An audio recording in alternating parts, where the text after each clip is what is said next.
No, share my screen. Okay. Ooh, do you mind enabling screen sharing, CK? Yes. Yes. Ooh, look at all these AI tools here. I know this is new. I've I never seen know. these before. I almost wanted to try one out, but I was like, I'm not gonna play games with this today. It's everywhere. Yes. Oh, Great. thank you. And I think, yeah, you can just jump in. I'm going to cut like a little video to do an introduction because I don't have it in me. So you can just start. This will all be cut. So you can just go in like, hi. Um, Oh, okay. yeah. Yeah. Is that showing Yeah, well? it looks great. Okay, Yes. great. Yay. Um, cool. And I'll just pull up my notes to the side. Um, cool. Yeah, I'm happy to kick us off. Hi everyone. Well, hi Sige and hi Nhan. And it's a pleasure to see you at as we wrap up this fellowship, and hi to everyone watching, wherever you may be. But my name is Joanne Amarisa, and I'm part of the Processing Foundation Fellowship this year representing the Data Garden project, and it's a pleasure and an honor to finally be able to share with you some of the work that we've done in these recent months. Just a bit of an intro of who we are. And so we are the Data Garden Project, and we are a learning community and a resource that introduces young people to creative coding as well as data storytelling. So I'm based in Melbourne, Australia, and that's where a lot of our team is from. But we are also scattered across a lot of different time zones, such as Indonesia, India, the USA, and so on. And so I'm very lucky to be able to collaborate with such an amazing group of people with the same cause, which is to make learning technology and learning coding, learning data accessible to others in a very supportive environment. And so in a data garden project, what happens is that you are invited to find and gather data from your own life, be it from your surroundings or your own personal life and your journeys or your friends and loved ones, and to visualize that data in P5JS. So using creative coding as your storytelling medium and canvas, and to share that with your friends and your peers. So in the past 2 years, we've done this through workshops and study spaces.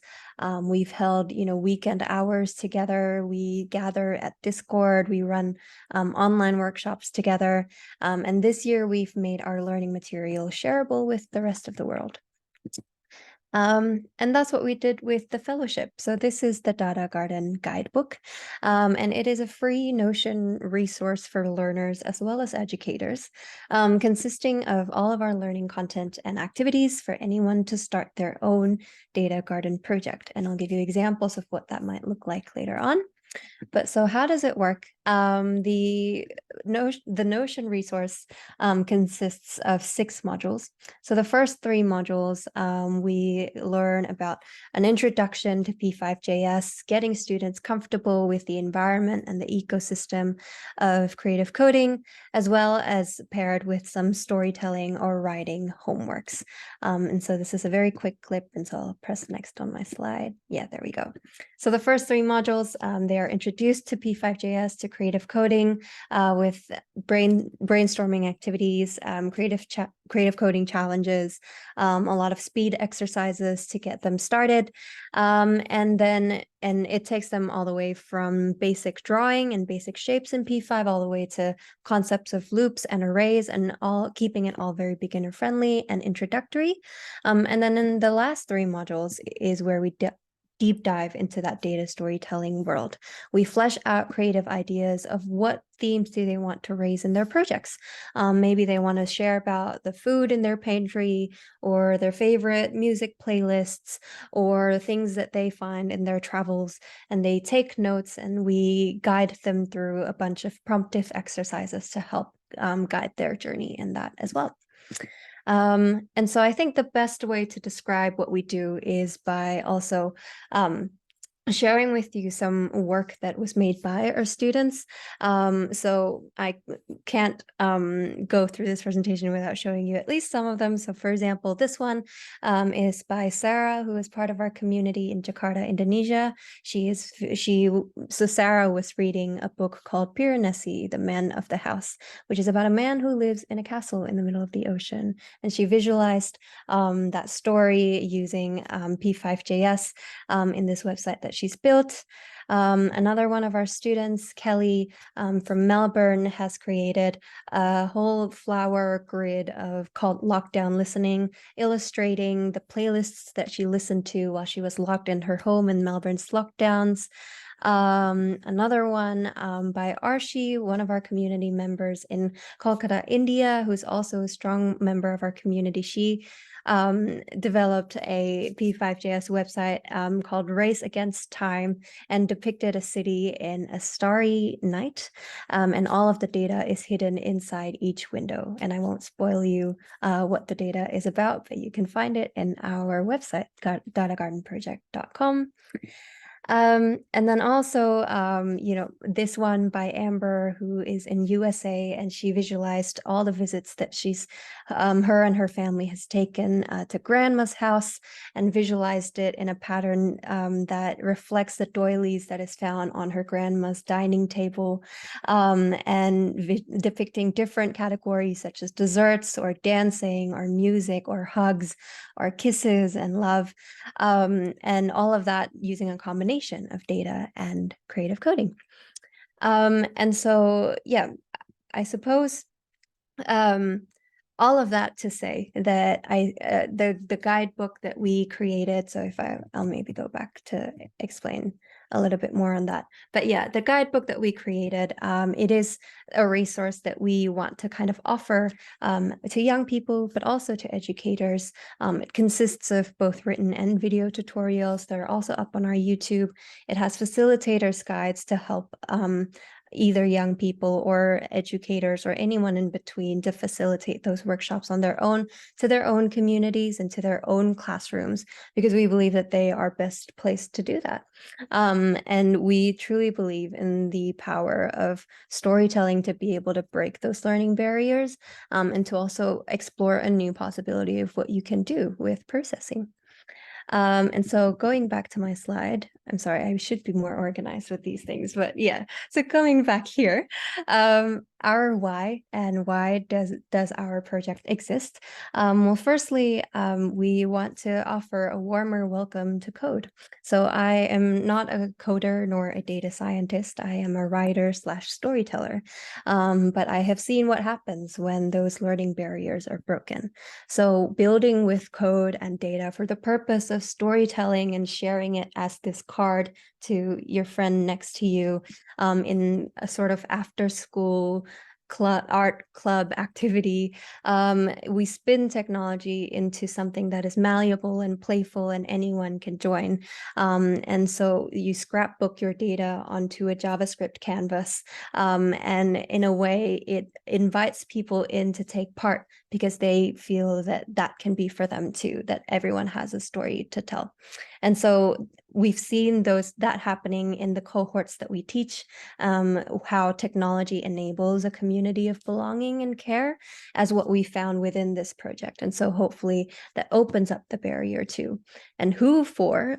So who is the project for? I would say we work for young people, but especially girls and young women, and young people in different pockets in the Asia Pacific region. So I myself was born and raised in Southeast Asia, where both the discourse nor the infrastructure for creative learning, more so creative technology learning, may not always be present.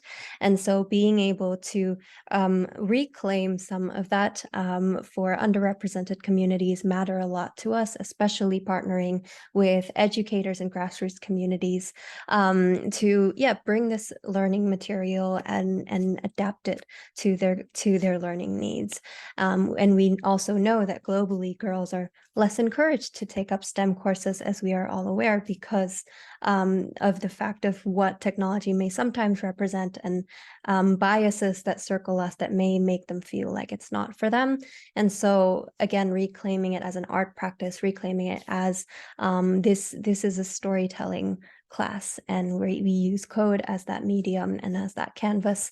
There's a shift that happens there, where okay, I have a story and I can do that too. And yeah, through our small offering, we're hoping that we can do that. And finally, who we want to partner with to make that happen is teachers and educators, because they are the ones in the classrooms. They're the ones who know their communities best and at heart. And we are really only playing from the scope of what we know, and they know so much more than we do. And so which is why we built the resource that I've quickly shown you through as well, to primarily meet their needs as well. So yeah, and you can, I suppose that like wraps up the presentation, but you can find us at the Data Garden Project, as well as datagardenproject.com. And yeah, thank you. Yay! Thank you. Yes, are not That's so bad awesome. claps. Oh, beautiful. Thank you so much. And then we can take a little pause, and if you want to share your screen and jump. Joe, how can you pull it off in like 2 hours? How can you make all that in 2 hours? I did actually just realize that I forgot to link my actual resource in this final slide. So of course that happened, but I'll just add that in now. There you go. Yes. We can. Smoothly. But yes, so they can find us. You can find us there, and hopefully, yeah. And we'll add the resource to like on the Medium and the blog posts and things. So Yes. but Thank you. no worries. Thank you. Well, thank you so much. All right, I guess it's my time. Okay, leave me 1 minute so I can share my screen. My presentation will be very quick. I will wrap it up around like 5 or like 7 minutes. Yeah. Why I'm shaking right now? You got So yeah, this. do you remember our first presentation when I give you an Saber my presentation? My hand was like It was lovely. It was great. okay, let me share my screen. Can everyone see my screen? All right, it's good, right? Okay.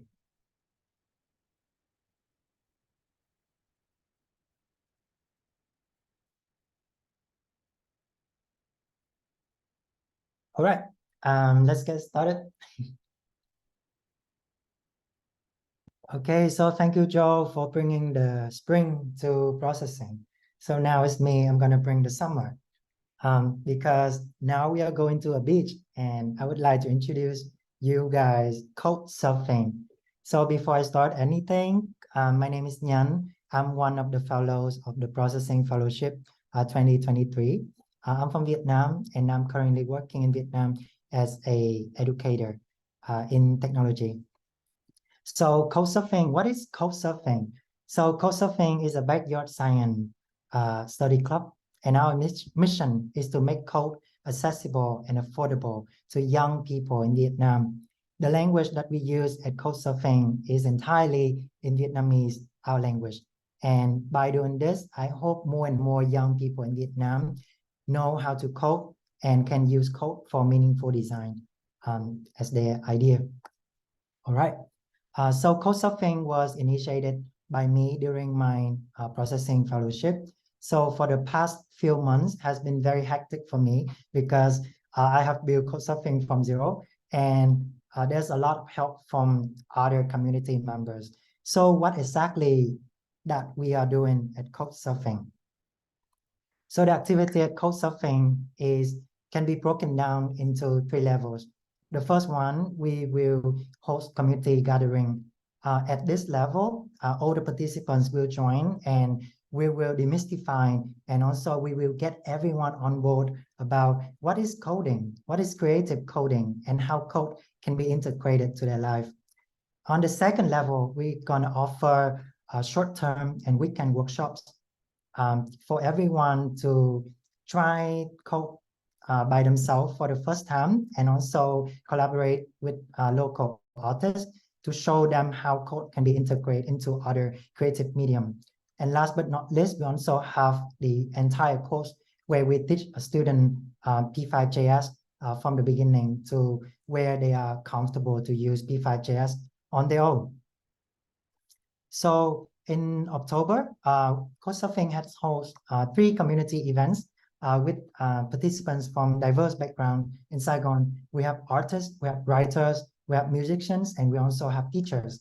The first section you guys see right here is the very first section that we have, where we talk about the dynamic coding through the function random.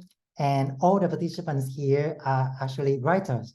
When people talk about creative codings, they don't think that it can be used for writing, but more about the visual. So for the first section, it's like, hey, maybe you guys missing something here. So for the first section, we talk about the how to use creative coding for writing. On the second meetup, we take inspiration from my course that written that I will introduce you later. But here we sat at the backyard garden, and we together make letters. We make letters to send to each other.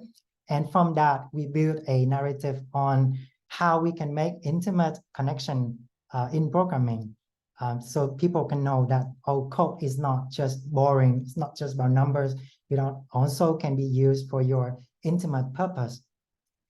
And the last but not least, last section that we had in October, we hosted a funeral for technology. We hosted a technology funeral. Each participant came to our section. They will read out their eulogy to our friend technology, the one that they have been friends for such a long time since they was young. So everyone sent off their long lost childhood friend, from Yahoo Blog to forum to any K-pop album cover that have made using computer. And through that, we cried and we talk about how lately big corporations make technology become so much expensive, and the importance of bringing back the freedom and the personal, the intimacy in technology for the people through the funeral. So in October, we have hosted like 3 gathering sections and attract many people in Saigon, Vietnam to notice about programming. So that's the very first step of the Couchsurfing. And while we're at that, we're also building a online resource hub for everyone can access and gain information about creative coding. Our resource can be accessed at couchsurfing.club. And in order to make it accessible for all folks, we focus on building this website for the mobile, rich text, and for reading. So here, everyone can access with any situation of their internet, and we keep it simple, nothing fancy here, but we have the content written in Vietnamese for everyone can read and understand. And also we give the option to switch into English, so teacher and students can easy to refer any technical term, and also if they have like any, sorry, see it? I don't want to interrupt, but if you want to check the Yeah. chat very quickly, I want to just, I saw a question from Joan, I think. Yeah, we aren't seeing the slides. None of them came up. If you were clicking through. Yeah. Sorry. No, you're fine. I was like, this is so Okay. good. Yeah. I wasn't sure when you were clicking whether that was your notes or whether that was meant to be the slides. Oh, it's an Mm. actual slide. It was so good. You're so good. It was so good. I was like, yes. And I was like trying to find a right moment. And I was like, this is the wrong one. It's all right. It's all right. I think it's a good warm up for me, actually. Now I'm all warm up. Yeah. Now you can like, cool, calm, collected, Uh, slowly do. You're Give good. me one sec. I'm Yeah. gonna go back to that. Yeah, that was rehearsal. That was dress rehearsal. You're good. Perfect. Oh my God. Um, It sounded great though, in case you want feedback. I was like, it's yeah. okay. I was It like, was come really on, staging. for tech. Sorry, go ahead. Yeah, Yeah, it was I really. saw the chat, and I also saw your very confused faces. So I was like, are they confused about the content? No, no. I was like, oh no, what do we do? Okay, but that's good because now I mesmerized the note already, so I can go without notes. Um, You're all good. right, can you see the slide right now? Yes. So sorry for that, but you can use the audio to cut if you need any. Just giving us, yes, thank you. We got options. Yeah. So sorry, Joe, for leaving you hanging on. All right, let's start again. All right. Hello, everyone. Hello, Sige and Joe. Thank you, Joe, for bringing spring to processing. It's me, Nhan. Now we're going to go to summer. And because it's summer, so we're going to go to the beach and proudly introduce couch surfing. So before I talk about couch surfing, let me talk about myself first. My name is Nhan. I'm one of the fellow of the processing fellowship this year. I'm from Vietnam, and at the moment, I am an educator in Ho Chi Minh City. And my subject is in teaching technology and art. So let's go back to couchsurfing. So what is couchsurfing? Couchsurfing is initiated by me during the processing fellowship, and we had just started for a few months. And who are we? We are a backyard science study club in Ho Chi Minh City, and our mission is to make code accessible and affordable to all the young people in Vietnam. So what are we doing at couchsurfing, to be exact? So at Couchsurfing, the activity is can be broken down in 3 levels. Well, the first level is the gathering. So we're going to host a lot of community gatherings where we and the folks in Saigon, Vietnam will discuss, will practice, demystify, and redefine, reconcept about the definition of coding that we are now having.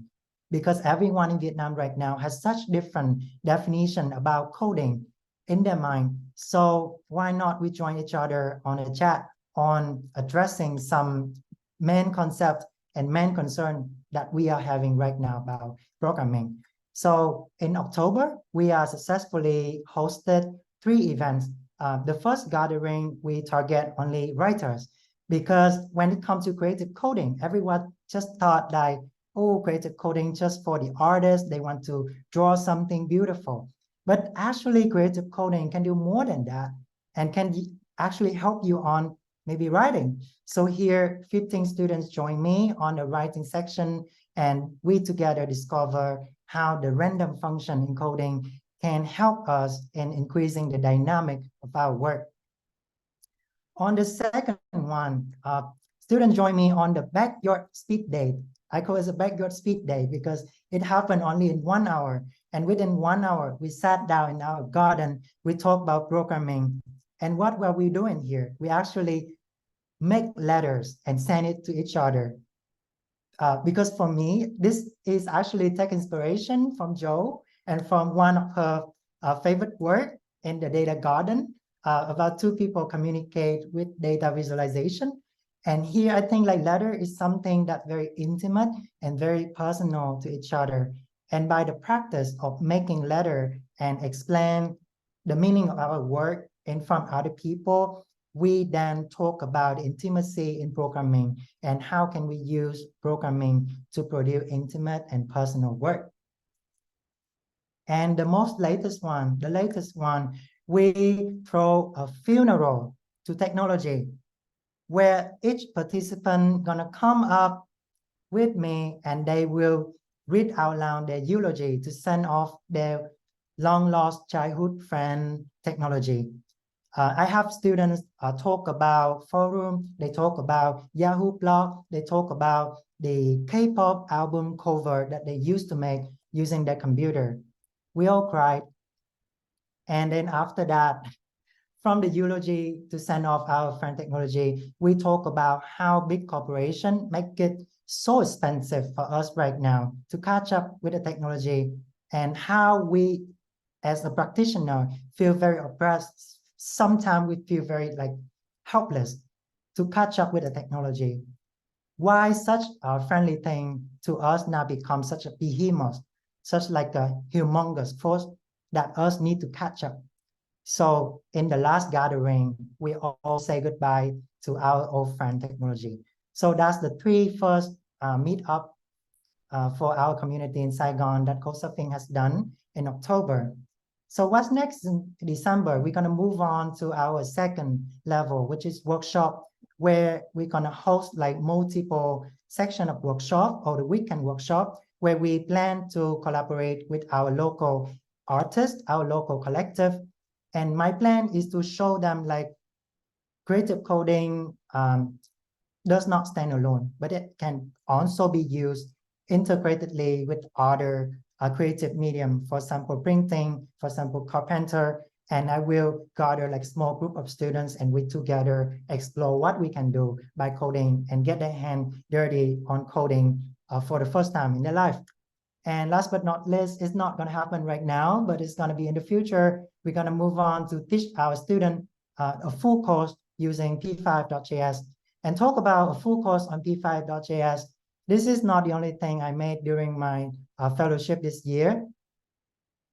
I also made an online resource hub where our students can come and can read and access to the material, which is all written in Vietnamese language about creative coding. And on here, we have the material for teacher and students to do self-study, to teach or to share the knowledge about creative coding to other people. And I hope eventually in the future, this will grow as an archive for our computational art community right in Ho Chi Minh City, Vietnam. And as what you see on the right-hand side here, we have some lecture going on right here. So what is that lecture?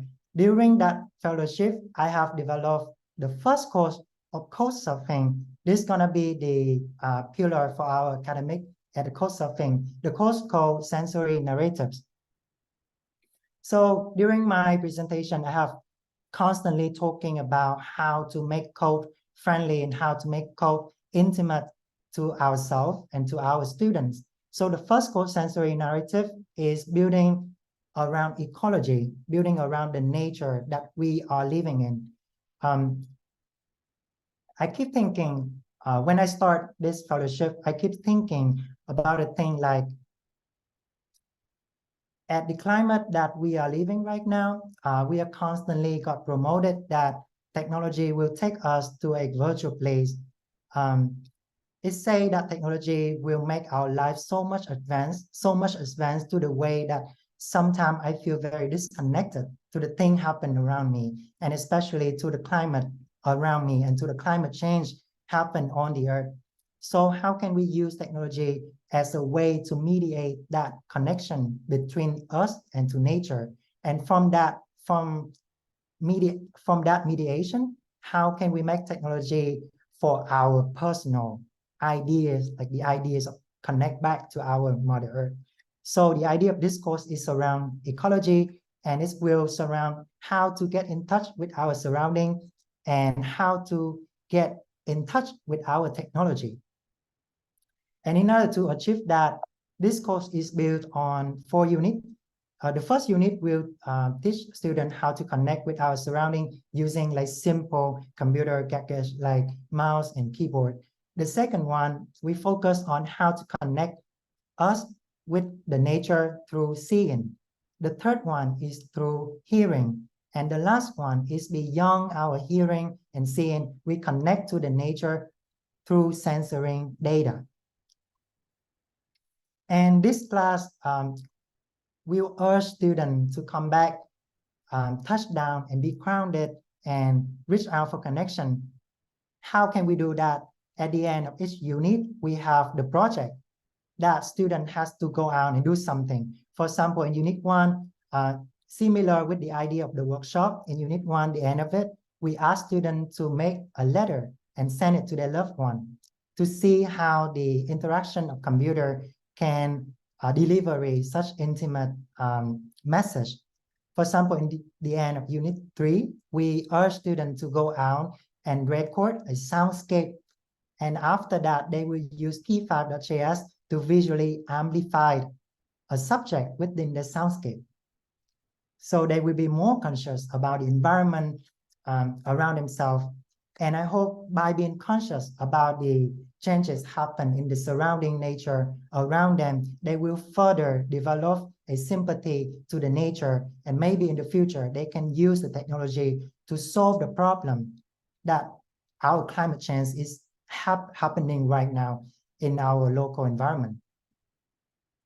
So this is the long way for my project. We have the full course happening. We have 3 public community events, and all of this cannot be happen if there's no support from our friends, precious friends from Processing Foundation, from my mentor Mathura, and our beloved community right here in Ho Chi Minh City. So I would love to value and spend this moment to spend my gratitude to all the people who had helped me in this journey.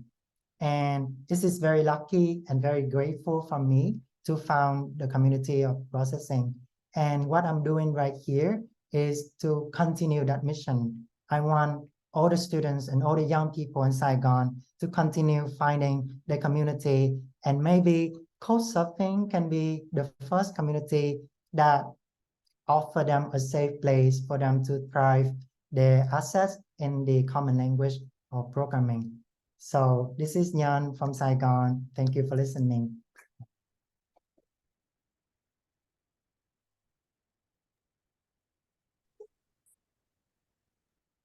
So good. Well, thank you so much. I'll take a step back and, allow you all to have it in you, a little informal conversation about your presentations, your work, what this process has been like, and yeah, whatever comes up. So. Okay. Nhan, that was so good. Your presentation. I'm still shaking. I have that thing.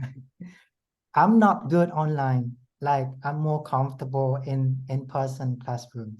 That was amazing. I cannot imagine how you are in teaching in person. That was so good and so engaging and so inspiring. I have a lot of non-verbal gesture. So like when I'm done, I was like, Yeah. Yeah, and I suppose like one of the things that we always like, I think from the get-go with the processing, like as we got connected to the Processing Foundation, but I think from the get-go we did find so much similarity between like the work that we were doing and so much similarity in like the vision that we had as well. So maybe we chat about that. yeah, Yeah. definitely. Like spring and summer, it's like continuous. I love that. I love that. Helping I each don't know other. how you thought of that. I didn't even think of that when for our showcase, but yes, definitely. So, do you have any highlight about the project that you want to, highlight the folks about the purpose of the project? Some key Mm, ideas that you want to share? yeah, I think like I would say the main purpose of my project and the resource that I shared with you guys before is I think the woven into the intention is to make coding accessible, same as you, Nhan, to make coding more accessible to our respective communities. But I think deeper than that was also the desire to take the loneliness out of learning. And I think sometimes when young people especially go into these learning pathways, and we see boot camps, we see online courses everywhere, and it's can be a very isolating process, and it can feel like the world is your competition. And I think what I like that what we've created is that we've created a very warm community for them to land on, but also that it is a resource meant to be done together in order for it to work. And so I think like that in itself, and reliance on that cohort or that community for it to thrive is really important. But yeah, that was like one of the things that I had in mind. And I guess like us embedding it with like you storytelling, personal connection, the fact that a lot of the people in our community are creative in some way. So they're illustrators or artists or filmmakers or writers as well. And so they're all yearning to share, and them being able to use processing as the tool for that. Yeah, I think that just opens up a cool new thing that we can do. But yeah, what about you? What about you? Like, what's your like Yeah, thoughts? like I agree with you. Like we talk a lot about accessibility. Like I mentioned about accessibility, and also you mentioned about accessibility. Also, accessibility is in our mission of code surfing. So I thought a lot about the word accessibility. And when it comes to the localization of creative coding into Vietnamese, like accessibility does not only means about the language that we use.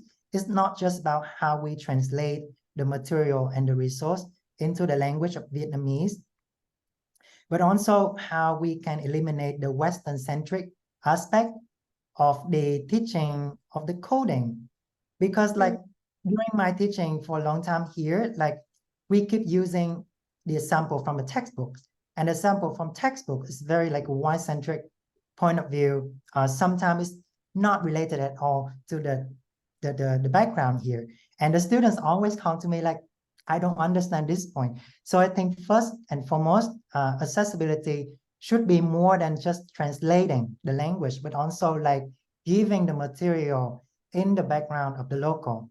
And secondly, I think this kind of a very unique accessibility in creative coding, because we say creative, and creativity should be inclusive, which means that artists, regardless their background and their creative medium, should feel the freedom to use creative coding, whether it's Yeah. writer, whether it's artist, or any other kind of creative mediums.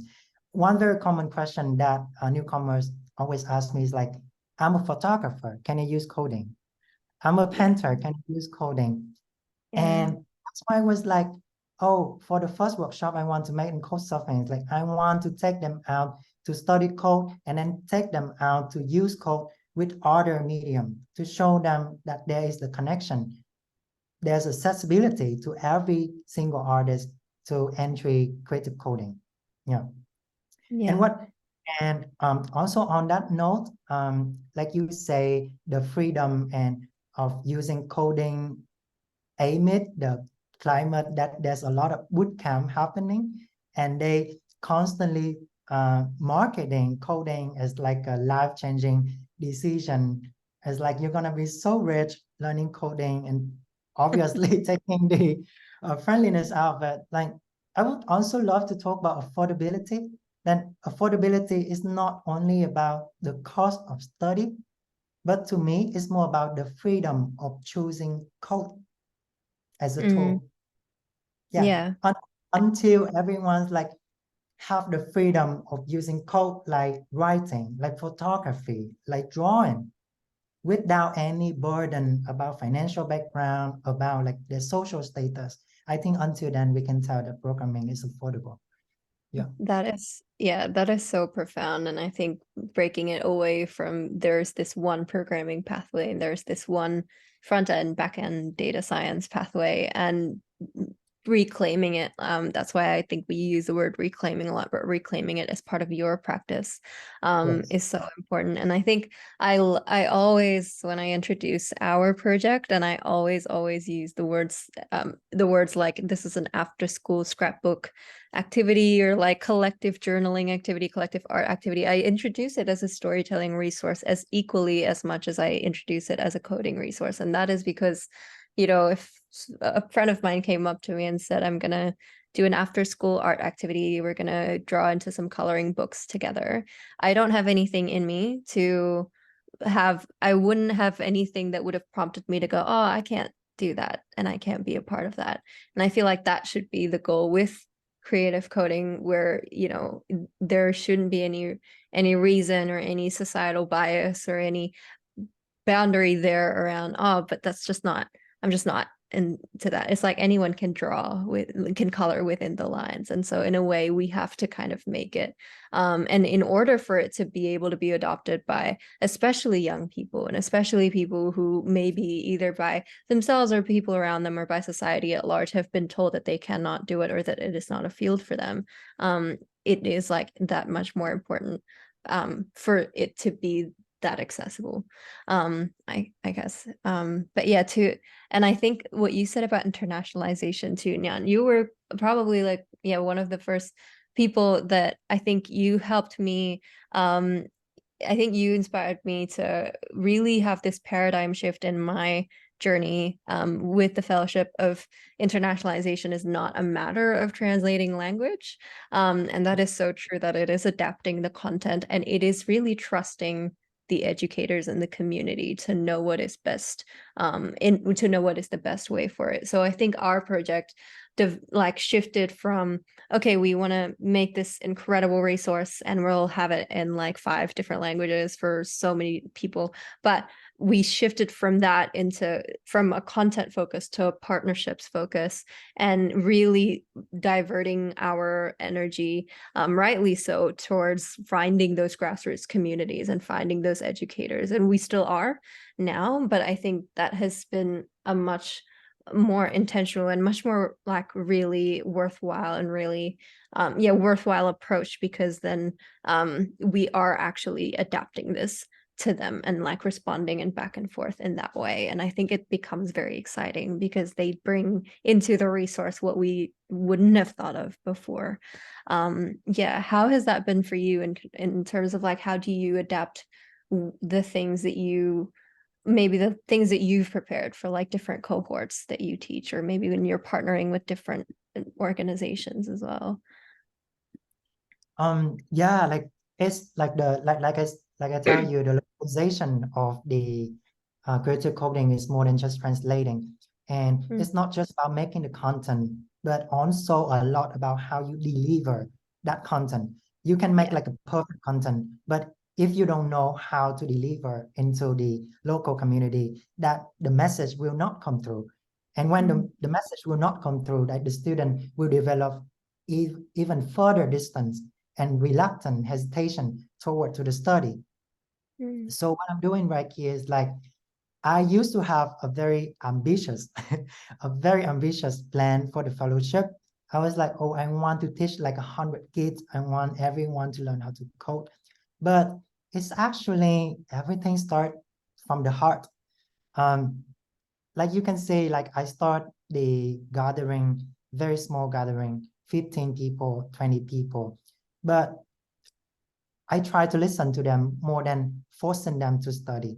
Before that, I have the thing. I was like, okay, coding is the thing for future, and you need to be in discipline to study code because it's a lot of syntax. It's like mathematics. You have to sit down, learn to code. But it doesn't work because it's like forced learning. It's like they learn because they feel the pressure of learning because they feel the pressure of learning. But now I can't change my method into it. I can't like take step by step. Before I throw out the full course, I try to meet with a small groups of people and actually listen to what they think about coding. For example, I listen to a lot of students and they keep asking about, will AI replace us? Can can I do a programming work just by myself and not any big company? And from those questions, like just keep repeating, and you kind of like note down what happened in the scene right here in Ho Chi Minh City. That's why I made the first gathering community sections to demystify it, so everyone can, like take a deep breath, relax, and from that, from what we gain from the small gathering community, they will continue maybe explore by themselves on the internet. I give them the link to see the showcase of P5JS. I give them the link to the P5, the processing community catalog.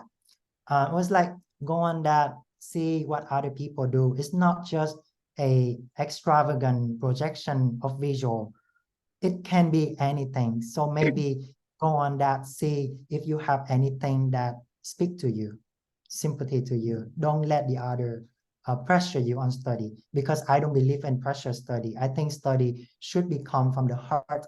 And I think as a educator, as a teacher, our job is not just to teach them the technicality, but more than inspire them to study and motivate them to study. Because I'm not with you all the time, so how can you continue without me? How can you start in your own community is more important than study the syntax itself. That's why I start the whole community gathering section. And I think it's also hold true for you and your community right there. Yeah. Yeah, definitely.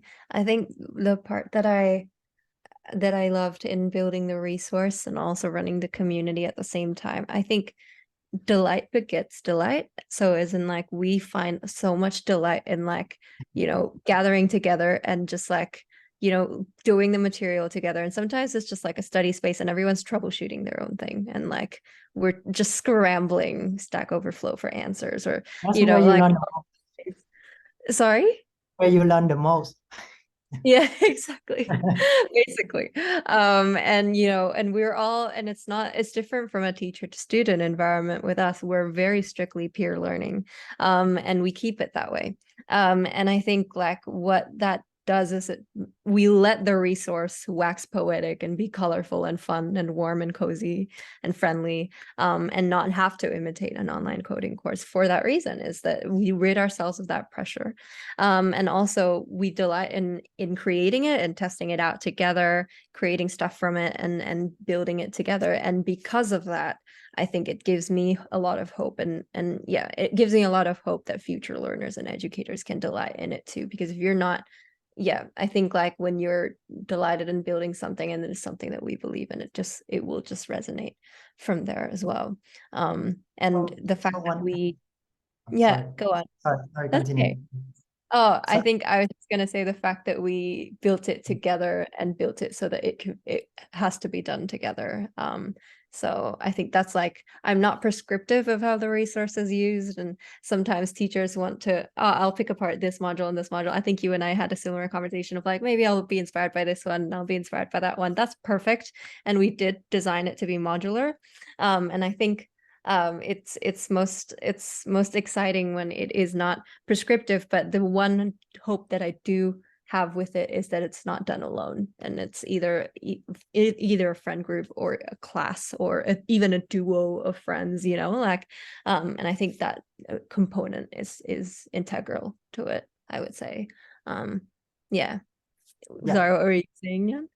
I think on that note, like I must bring like an observation that I have at the moment is like because we have such fast advance in the technology, and I think the institutional organization is failing to catch up with the advance of the technology that we at the moment are having, especially in Vietnam right now.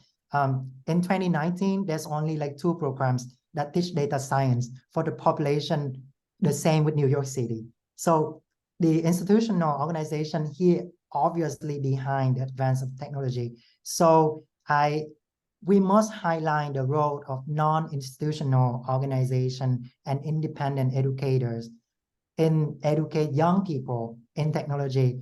And what we are doing right here, you and me, by publishing this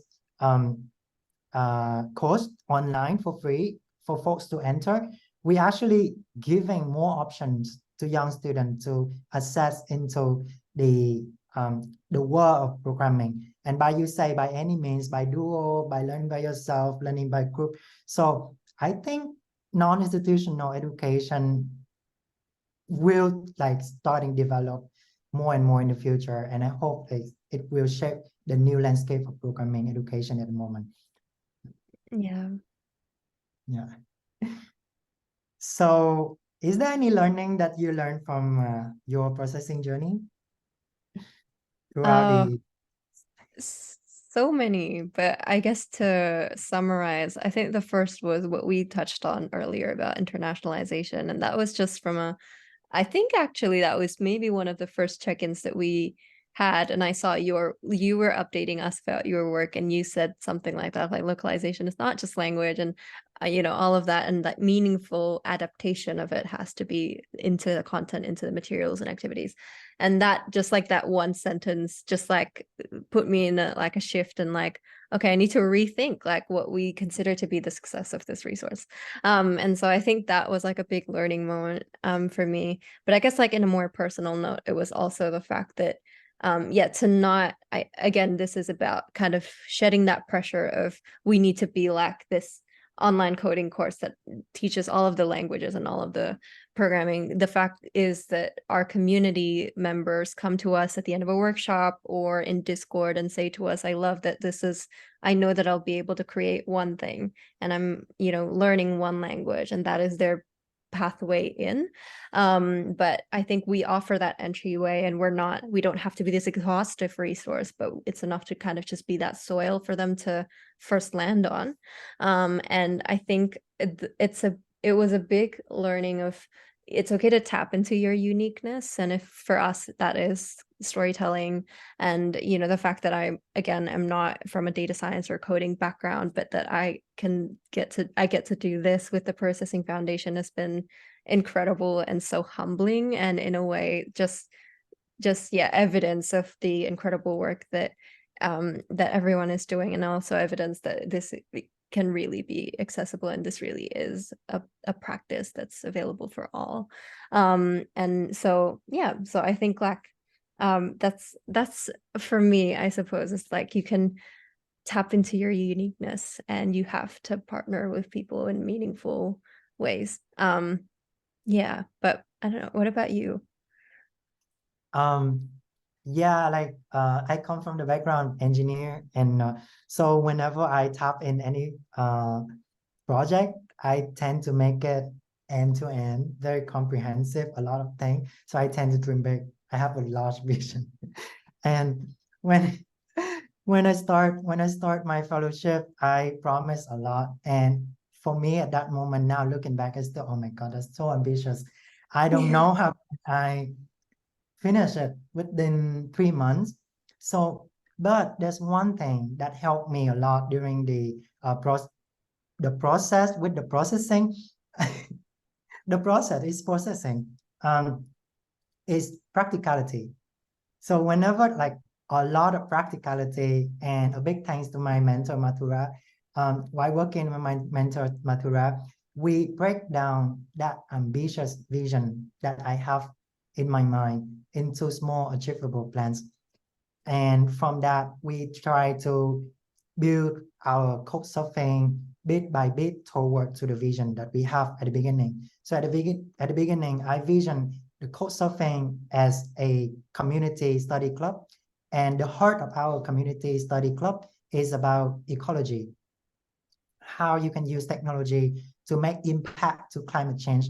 But from like a person who doesn't know any programming to a person who can use programming to tackle climate change, it's like there's a huge gap there. And how can I help as the teacher? So it's like I have taught a lot, and it's like you can't ask a person to protect the climate if they are not aware about the climate and they don't have any sympathy with the climate change around them. And you also can ask a person to use programming to heal the climate if they don't have any sympathy toward to the tool. They don't have the comfort using the tool. So that's why the first thing have to be done in our academic pillars is the one that getting students familiar with coding.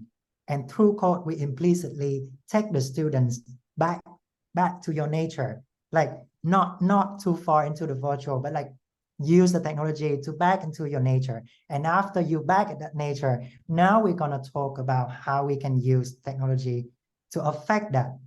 So that's our first course. And yeah, it sounds very easy at the moment, but it took me a while to figure it out and to balance the technicality and the mission that we are having at the moment. And I think the practicality is what pulled Couchsurfing through the last few months and teach me a lot about it.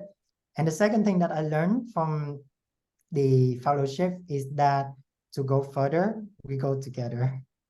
This sounds very cheesy, but like on my first talk with Sige and Saber, I actually almost cried because I was like, finally somebody understand what I am doing, what is creative coding. I try to explain my mission to a lot of people, but they don't get it. And finally, to find a community that support you in many ways, that give you a lot of courage and bravery to move toward. Like Joe, like you say, you're not coming from a background of data science, but by this fellowship, it gives you a lot of bravery for you to continue give out to the community. So by being the first Vietnamese to be in this fellowship, I think this is the seed for more and more community in Southeast Asia to speak more in the community of creative coding. And I hope it will become more vivid in the future. It's not just about me, it's about like the whole community right here at the moment. Yeah. So that's what I learned from the course. Yeah. Yeah. I think that was a beautiful wrap up. And is that a wrap up? I think so. Yeah. But yeah, I don't know, I think I've just been inspired at every minute I spend in the fellowship and every minute I speak with both of you individually. So I think, yeah, this has been really great. And yeah, and I didn't mention this in the final slide as well, but I am so grateful to be part of this fellowship, and it has truly been a hallmark of my year basically, and probably my life. It's like, I think I think with like what you said, Nhan, it's like it's one thing to just be doing something and get into the motions of this I'm trying to like, you know, teach this and I'm trying to like do this, but then to have that trust given to us and to have a group of people say we truly believe in your work and in such a tangible way. I think that, yeah, I think that keeps everything running because it ignites the fire back in us in a way. So yeah, I'm so grateful for that, and to just be here and to have this chat. This was really great. I really enjoyed this. We're like 17 minutes over time. This is just the beginning. Thank you. Thank you Yes. both. Yes. Find us, call us. That, I don't know how to wrap up this chat. Vietnam, Melbourne. Help. Perfect. I didn't want to interrupt. I was like, oh, also I got emotional. I was like, what? I thank y'all so much. I have so much love and respect for both of you, and I'm just thrilled to have been able to support and connect with you and continue to be, you know, in each other's lives and organizationally, but we continue to support your work. I'm gonna stop the recording. Yes. Thanks, Sige.